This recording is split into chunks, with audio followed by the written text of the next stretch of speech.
At my own graduation dinner, surrounded by relatives, friends, and people who thought they knew us, my parents leaned across the table and told me to surrender my entire inheritance to my sister, as if my future still belonged to them. When I refused, my father lifted my diploma, flicked open a lighter, and whispered, You don't deserve Grandpa's money." The paper curled into ash while everyone stared. But I didn't cry. I didn't beg. I simply smiled, stood up, and walked away. Because the real reason I stayed calm that night wasn't something they could burn. And they had no idea what was waiting for them the following week. My name is Skylar Lawson. And for most of my life, I learned how to make myself small at the dinner table. Not because I lacked opinions or courage, but because in my family, silence was the safest language. Marcus and Elaine, my parents, loved the idea of a perfect household in Del Mar, the kind you'd see on glossy holiday cards. And Vanessa, my younger sister, fit that picture perfectly. Effortless. Polished. The golden child. She was the daughter they bragged about to strangers. I was the daughter they forgot to introduce unless someone asked. Growing up, I learned exactly where I stood. At 11, I dragged my robot project across the school gym by myself because Dad had taken Vanessa to an after-school art event. At 15, I boarded an overnight bus to a prestigious research program while my parents drove Vanessa to a fashion conference. At 17, when I won a statewide scholarship, I scanned the auditorium for their faces and found none, except my grandfather's. He stood quietly in the back, like he always did. Grandpa Lawson saw me in ways they never did. He understood the way I thought, the way I didn't need noise to take up space. He taught me small things that ended up being everything. How to replace a circuit. How to read a contract. How to hold a boundary without raising my voice. Silence, he'd tell me, can be a strategy, not a surrender. Maybe that's why I never pushed back. When my mom brushed off my accomplishments or my dad insisted Vanessa had the brighter future, I pretended it didn't matter. I pretended I didn't need their approval. But the truth was more complicated. There were nights I lay awake in my dorm room staring at the ceiling, wondering what it would feel like if, for once, my parents were proud of me. Proud not of how quiet I was, not of how little trouble I caused, but proud of who I was becoming. I thought graduation night might finally be that moment. I pictured Marcus shaking my hand, Elaine pulling me in for a picture, Vanessa teasing me like sisters do when the cameras are off. Instead, we sat at a polished table under warm golden lights, and I felt the familiar divide settle between us, sharp, invisible, and suffocating. Every question they asked about my job came with an edge, like they were waiting for me to admit I didn't deserve it. Vanessa spoke in vague, extravagant plans, new art studios, travel, future opportunities that somehow always involved my parents' money. Still, I told myself, just one night. One peaceful night. One memory I can keep. But people reveal themselves when they think they own you. And that night, my parents revealed everything. The tension didn't explode all at once. It gathered slowly, like storm clouds building behind polite conversation. Marcus kept adjusting his watch. Elaine's smile tightened whenever someone congratulated me. Vanessa leaned back in her chair, like she already owned the evening. I kept trying to breathe through it. I answered questions about my new software engineering role. I sipped water. I grounded myself. But something felt rehearsed, like the three of them had planned a script before walking into that restaurant. It began when the panna cotta arrived. Marcus cleared his throat, sharp enough to silence the table. He reached into his leather bag, pulled out a brown folder, and slid it toward me. "Skylar," he said. "This is important." Elaine folded her arms. Vanessa tucked a golden curl behind her ear, smiling like she already knew the ending of a story I hadn't even been told. I opened the folder just enough to see property details, financial statements, something notarized. My pulse jumped. I knew exactly what this was. Marcus didn't ease into it, he never does. "Your grandfather trusted you," he said. "But you already have a stable job. Vanessa is just starting out. Sign the transfer so she can manage the inheritance. It's what family does." Funny how that word only came up when they wanted something. I kept my voice steady. I'm not signing anything. Silence. Vanessa blinked. Stunned-eyed, said no out loud. Elaine's lips tightened into a thin, judgmental line. Marcus leaned forward, like he couldn't believe I'd spoken without permission. Skylar, he repeated, slower this time. Don't be difficult. This is for the family. No. It was the first time in 24 years I had told them no without apologizing. Marcus's face shifted. Confusion, irritation, then something darker. You don't understand what's at stake, he said. But I did. For the first time, I understood everything perfectly. Vanessa let out a small scoff. Come on, Skylar, she whispered. You weren't even close to Grandpa. Why would he leave you? Anything real? My throat tightened, not with sadness, but with clarity. To them, I wasn't a person. I was a placeholder, a resource, someone to mine for quiet compliance. I'm not signing, I repeated. That was when Marcus stood. He grabbed my diploma from his bag, flicked open a lighter, and held my eyes with a look that had broken me 1,000 times before. You don't deserve Grandpa's money. The blue flame touched the corner of the paper. Gasps filled the restaurant as my diploma curled into black ash. But inside me, something shifted, quiet, steady, irreversible. Not broken. Awake. The flame should have gutted me. Instead, a strange stillness washed over me, like a lake settling after the wind dies. Vanessa's smile faltered. Elaine watched me, waiting for me to crumble so she could call it dramatic. But I didn't crumble. I watched the ashes fall onto the white tablecloth, and I felt light. There was nothing left here worth holding on to. Marcus looked almost disappointed. I wasn't crying. This is what happens when you forget who supports you, he said. Funny, I couldn't remember a single time they ever had. I stood, smoothing the hem of my dress. Are you done? I asked softly. Vanessa blinked, startled by how calm I was. She reached toward me, fingers hovering like she had the right to touch me. Skylar, don't be dramatic. I stepped back before her hand met my wrist.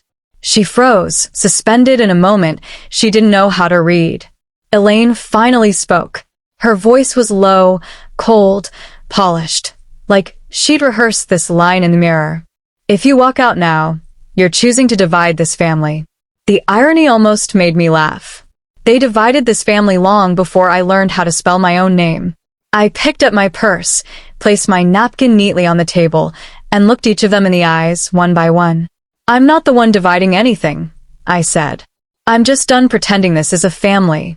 Gasps rippled down the table, but I wasn't performing. I wasn't trying to be dramatic. I was simply done being small. I turned and walked out of the restaurant, my heels clicking softly against the tile. No one followed. Too stunned. Too proud. Or too convinced they still own the ending. Outside, the night air wrapped around me. Cool. Damp. Grounding. Rain lingered in the atmosphere, and cars rolled past in a steady rhythm. For the first time all evening, I could breathe. I ordered a ride, slid into the back seat, and stared at my reflection in the window. My eyes weren't red. My hands didn't shake. I didn't look like someone who'd lost anything. I looked like someone who'd finally stopped trying to earn love that would never come. Aunt Riley's apartment in Hillrest was dim and warm when I arrived. She'd left the door unlocked, a mug on the counter, chamomile tea bags beside the kettle, her way of saying I see you without asking for an explanation. No questions. No pity. Just space. Lying on her couch that night, I replayed everything, not with anger, but with understanding. Their cruelty wasn't sudden. It was practiced, expected, and yet I hadn't broken. I had smiled. I had walked away, because deep down I knew something they didn't know. Tonight wasn't the end of the story. It was the mistake that would finally make the truth impossible to hide. And next week at the lawyer's office, they would understand exactly how badly they had misjudged me. The next morning, sunlight filtered through Riley's curtains, soft, warm, oblivious to the fact that my entire life had shifted overnight. I expected to wake up shaking or furious or heartbroken. Instead, I felt calm, steady, clear in a way I had never been. My phone buzzed nonstop. Vanessa's text came first, short, smug, dripping with entitlement. Thanks for the room, sis. I'm painting it blush pink. You don't mind, right? It's not like you ever liked that house anyway. And hey, maybe try being supportive for once. I stared at the screen until the words blurred, not from tears, but from clarity. She genuinely believed the house was already hers. Then came Marcus's email, 3 pages of accusations. Ungrateful, Selfish. Dramatic. but buried beneath the insults was the only message he cared about. Give up the inheritance. Fix the mess you caused. Be the daughter we want. I closed the email without finishing it. Then Elaine called. Not to apologize. Not to ask if I was safe. She launched straight into strategy, as if the dinner had simply been a negotiation that needed better lighting. Your father didn't mean it, she said, voice watery. You know how he gets when he's stressed. Just sign it, Skylar. This isn't worth tearing the family apart. But the family was already torn. I had just stopped pretending the cracks were decorative. I didn't argue. I didn't explain. I didn't remind her they'd burned the greatest thing I'd ever earned. I simply hung up, then turned off my phone entirely. Because there was only one conversation that mattered now. I opened my laptop and typed a 2-word email to Mr. Dalton. It's time. He replied within minutes. Next week. Santa Monica office. They'll all be notified. I set the laptop aside and exhaled, long, slow, steady. For the first time in my life, I wasn't reacting. I was choosing. The week passed quietly, a strange contrast to the storm building underneath it. At work, I buried myself in code reviews, bug tickets, project planning. Logic made sense. People didn't. In the evenings, I stayed at Aunt Riley's drinking tea, helping her with small chores, watching old movies. She didn't push me to talk. She was simply there, an anchor in a world that had tilted on its axis. Your grandfather saw this coming, she told me one night. He trusted you, for a reason. I nodded, though the weight of that trust sat heavy on my chest. When the day finally came, I drove to Santa Monica early. The sky was clear, bright, almost mocking. I parked outside the law office, smoothed my blazer, and walked inside. The lobby smelled faintly of polished wood and citrus cleaner. Mr. Dalton greeted me with a solemn nod. They're on their way, he said. Are you ready? I've been ready for years. We entered the conference room together. A long table, tall windows, leather chairs too stiff to be welcoming. At the center sat a stack of documents, neatly bound. The weight of an entire legacy in clean white pages. 5 minutes later, the door opened. Marcus walked in first, jaw tight, eyes sharp. Elaine followed, shoulders stiff, face pinched. Vanessa strutted behind them, sunglasses perched on her head like she was arriving at brunch instead of a legal proceeding. She froze when she saw me. Seriously? She muttered. You actually think this is going to change anything? I didn't respond. They sat across from me, a perfect divide. A perfect metaphor. Mr. Dalton began, without ceremony. As stated in the official will of Mr. Lawson, the room stilled. Even the air seemed to hold its breath. He read line after line, details, dates, signatures, witness statements, and then the part they never saw coming. The full estate, including all properties, investments, and business shares, is to be transferred solely to his granddaughter, Skylar Lawson. Elaine's lips parted. Vanessa's jaw dropped. Marcus lurched forward. That's impossible, he snapped. He promised. No, Mr. Dalton interrupted gently. He didn't. Vanessa slammed her hand on the table. I already put a deposit on a studio space. You can't just. I looked at her, steady. It's not yours to spend. She scoffed, shaking her head. You don't even like the house. You don't even care about Grandpa's company. She had no idea. No idea how many summers I'd spent quietly absorbing that business. No idea how often Grandpa and I sat reviewing blueprints for ideas he never lived to finish. No idea that I'd been preparing for this long before she'd learned how to spell studio. Marcus leaned forward, using the same force that had bent me my entire life. You're too young to handle any of this, he said. You'll ruin everything. Vanessa is... Vanessa is entitled, I said, my voice quiet but sharper than any shout. And you taught her to be. Silence. Heavy. Revealing. Then Mr. Dalton clicked a remote. I have one more thing to show.